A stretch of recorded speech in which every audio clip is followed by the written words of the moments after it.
바울에게는 꿈이 있었어요. 그 꿈은 사실은 스스로 만들어낸 꿈이 아니었지요. 자기가 꾸는 꿈이 아니었어요. 그가 다메섹에서 부활하신 예수님을 만난 후 주님께서 주신 꿈이었어요. 그래서 그는 그 꿈을 향해 계속해서 달렸고 그 꿈을 이루어 가시는 하나님과 늘 동행하는 삶을 살아냈어요. 사실은 꿈을 이루는데 여러 가지 어려움들이 있어요.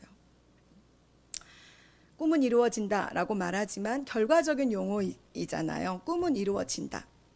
그러나 이루어지기까지 겪게 되는 수많은 과정들 속에 오는 어려움과 곤란함 그리고 힘겨움들은 고스란히 그 꿈을 이루어가기 위해 서 있는 바로 내가 감내해내야 할 일이라는 거죠.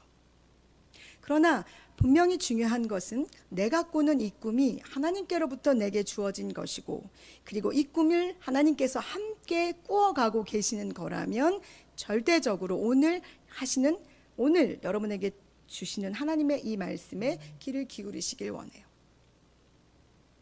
사랑하는 여러분, 나에게도 꿈이 있어요. 사실은 한동안 그 꿈을 이루지 못해서 좀 방황한 적이 있었지. 얼마 전까지만 해도 나는 목사 안수까지만이 꿈이었어. 그 다음의 꿈을 이제 찾고 있어요. 그래서 나도 새로운 꿈을 위해서 주님 앞에 지금 기도하고 있어요. 하나님이 나에게 어떤 꿈을 부어주실지. 물론 내면적으로 사람들을 대하고 이런 일들에 대한 꿈을 내가 꾸지만 그 다음 스텝에 대한 꿈을 여전히 꿔요. 그러니 20대 때 여러분이 꾸는 꿈, 30대 때 꾸는 꿈, 40대 때 꾸는 꿈의 모든 기준이 하나님이기를 진심으로 바라요. 하나님이 기도하며 꾸는 여러분의 꿈의 응원자가 되실 거며 그 길을 인도하고 이끌어 가시는 데 있어 결단코 그 힘을 아끼지 않고 여러분에게 쏟아 부어 주실 것이라고 믿어요.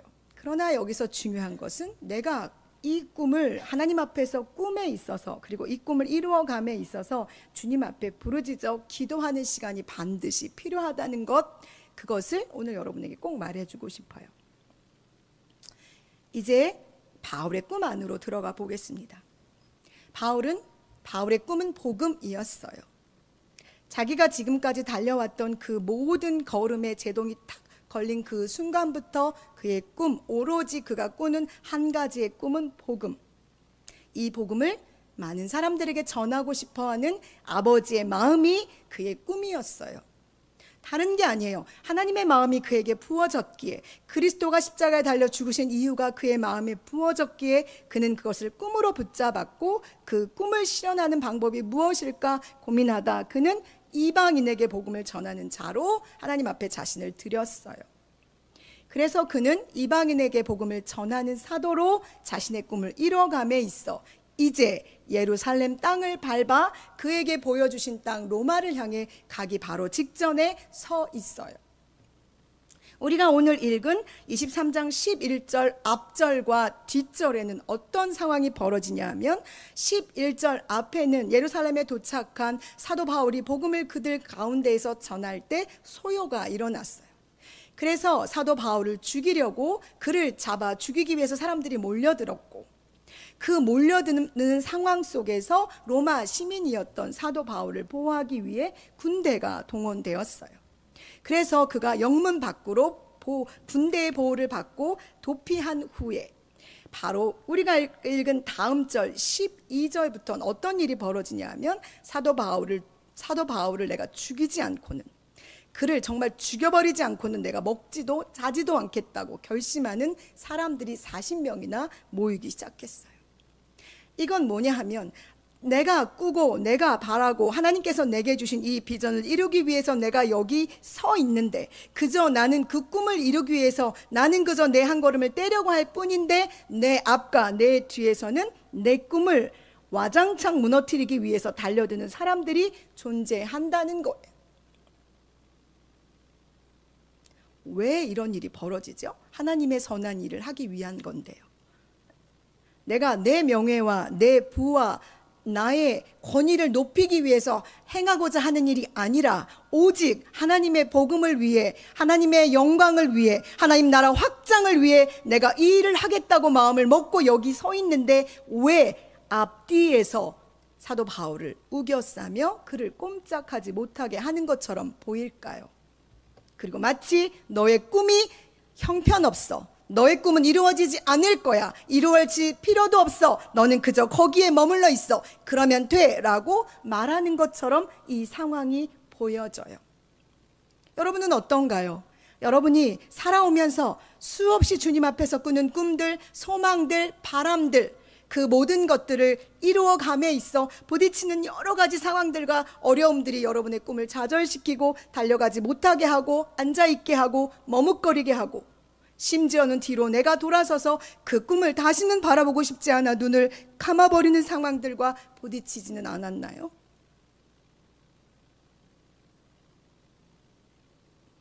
그러나 주님은 오늘 이 말씀을 통해 여러분에게, 여러분이 꾸는 그 꿈이 그리스도 안에서 하나님의 나라와 영광을 위해서 합당한 것이라면 계속해서 꾸어도 된다고 말씀하고 계십니다. 먼저 나는 이 21절이 너무 좋아요. 여러분, 무엇인가 새롭게 시작하는 여러분, 이제 새로운 학기에 또다시 부딪힐 상황들과 또다시 부딪힐 새로운 환경들과 여러분이 나아갈, 오늘 이후에 나아갈 내일의 삶이 답답함으로 여러분에게 몰려올지라도 그 안에서 하나님의 나라를 꿈꾸며 달려가는 여러분에게, 오늘 담대하게 여러분에게 제가 전합니다. 그날 밤에 주께서 바울 곁에 서서라고 오늘 본문은 말하고 있습니다. 주님이 여러분 곁에 서 계세요. 여러분이 느껴지지 못하고 볼 수 없는 것처럼 보이지 않아도 주님은 여전히 그 옆에, 여러분 옆에 서서 계신답니다. 서 계세요. 바라보세요. 그분을 눈을 돌려, 고개를 돌려, 내가 좌절되고 내가 눌려있고 나를 한없이 쪼그라들게 해서 내 허리가 펴지지 않는다 할지라도 주님은 바로 옆에, 그 바로 옆에, 그 바로 여러분 옆에 주님은 서 계세요. 여러분과 같이 서 있어요. 누워 계시지 않아요. 눈동자를 다른 데로 돌리지 않고 여전히 여러분을 바라보시며 여러분 옆에 서 계시다는 걸 기억하셨으면 좋겠어요. 서서 뭐라고 말씀하시나요? 담대하라. 담대하라. 여기서 담대하라는 것은 뭐냐면 내적인 용기를 내라, 내적으로 힘을 내라 라는 것을 말해요. 그것은 무엇이냐? 세상으로부터 외적으로 내게 오는 이 공격들이 나로 하여금 나를 주눅들게 하고 나를 무너지게 하며 내가 그리스도인으로 세상 가운데 살게 하지 못하도록 나를 공격해 올지라도 내 내면은 강하고 담대하게 그리스도 안에서 서 있으라고 말씀하시는 거예요. 왜? 내가 네 옆에 있으니까. 왜? 내가 너의 손을 붙잡고 있으니까. 왜? 내가 너를 바라보고 있으니까. 담대. 지금 이 상황은 사도 바울이 죽음 문 앞에서 이제 로마를 향해 한 발을 떼려고 하는 바로 그 상황에서 들은 소리예요. 사랑하는 여러분, 담대하십시오. 주님이 여러분 곁에 서 계십니다. 그리고 지금 여러분에게 한 사람 한 사람 귀에 말씀하십니다. 담대하라. 너의 내적인 힘을 키워내. 내가 너와 함께 할게. 내가 너를 굳건하게 할게 라고 지금 말씀하고 계세요. 그러면서 뒤에 뭐라고 말씀하시냐? 너가 예루살렘에서 나의 일을 증언한 것 같이 로마에서도 증언하여야 하리라. 다시 말씀드려요. 하나님의, 사도 바울이 꾼 꿈은 사도 바울의 개인의 꿈이 아니라 하나님의 꿈과 동일하게 만나서 이루어져 가고 있어요. 여기에서 우리가 가장 먼저 기억해야 할 것이 하나 있는데 그것은 무엇이냐면 이 모든 것이 이루어지는 것이 하나님의 주권 아래 이루어지는 것이다 라는 믿음의 고백이에요. 잘 될 때도 잘 되지 않을 때도, 내가 성공할 때도 내가 실패할 때도, 내가 건강할 때도 내가 약해 있을 때도, 내가 넘어져 있어도 내가 걸어갈 때도, 내가 웃을 때도 내가 눈물을 흘릴 때도 모두 다 하나님의 주권 아래 이루어지는 일이에요. 이걸 믿으셔야 돼요. 나는 하나님의 주권 아래 살아가는 존재다. 나는 하나님의 주권 아래 사는 존재다. 나는 하나님의 주권 아래 살아가는 존재다 라는 이 믿음이 여러분으로 하여금 여러분의 걸음을 용기 있게 떼게 해 주실 거예요. 이걸 인정하지 않으면, 하나님의 주권을 내가 믿고 인정하지 않으면 나는 슬플 때는 울어야 하며 가슴을 치고 하나님께로부터 떨어져 있어야 하고, 내가 기쁘고 모든 일이 잘 될 때는 하나님께 감사와 찬양을 올려드리는 자로 설 수밖에 없거든요. 그러나 주님은 내가 어떤 상황이든지 내가 어떤 환경이든지 전능하신 하나님, 나의 삶의 주관자가 되시는 그분을 찬양하며 높여드리기를 원하고 계신답니다. 애매하게 고난을 당할지라도 내가 가는 길에 사방으로 나를 우겨쌀지라도 주님이 주권 아래 내가 거하고 있다는 것이 여러분에게 힘이 되고 위로가 되기를 진심으로 소망합니다. 또 하나 기억해야 할 것이 있어요. 나는 하나님이 사랑하시되 죽기까지 사랑하신 존재라는 걸 잊어버리지 마세요. 여러분 한 사람 한 사람은 죽음으로 바꿔낸 생명이에요. 이 세상 누구도 여러분을 그렇게 사랑해 줄 수 없어요. 내 부모도, 내가 사랑하는 남자친구도 여자친구도 나를 그렇게 사랑해 줄 수 없어요. 오직 나를 위해 목숨을 바치기까지 사랑하는 존재가 계시고 그분이 그 눈으로 나를 바라보고 있다는 것이 여러분에게 이제 새롭게 한 발을 내딛게 될 여러분의 그 발걸음의 힘이 되기를 소망합니다. 그때 여러분은 무엇이든지 하실 수 있어요. 뭐든지 꿈꿀 수 있어요. 뭐든지 입을 열어 말할 수 있고 뭐든지 담대하고 강하게 세상 가운데 이겨낼 수 있어요. 사랑하는 여러분, 제가 여러분에게 부탁합니다. 여러분을 사랑하고 계시는 그 하나님께서 여러분에게 말씀하십니다. 담대하라.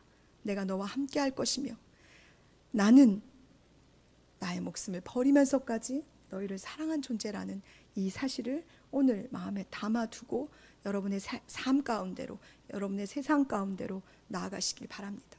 그러니 새롭게 다시 꿈꾸세요. 난 50이 넘었는데 꿈을 꿔요. 새롭게 주 안에서 꿈꾸세요. 100세가 되어도 꿀 수 있답니다. 내 소망은 내가 치매가 와도 꿈꿨으면 좋겠어. 사랑하는 여러분, 주 안에서 주님의 나라를 여러분의 손에 하나님께서 주셨고 그 꿈이 여러분의 손을 통해, 여러분의 삶을 통해 이루어 가시기를 진심으로 소망합니다.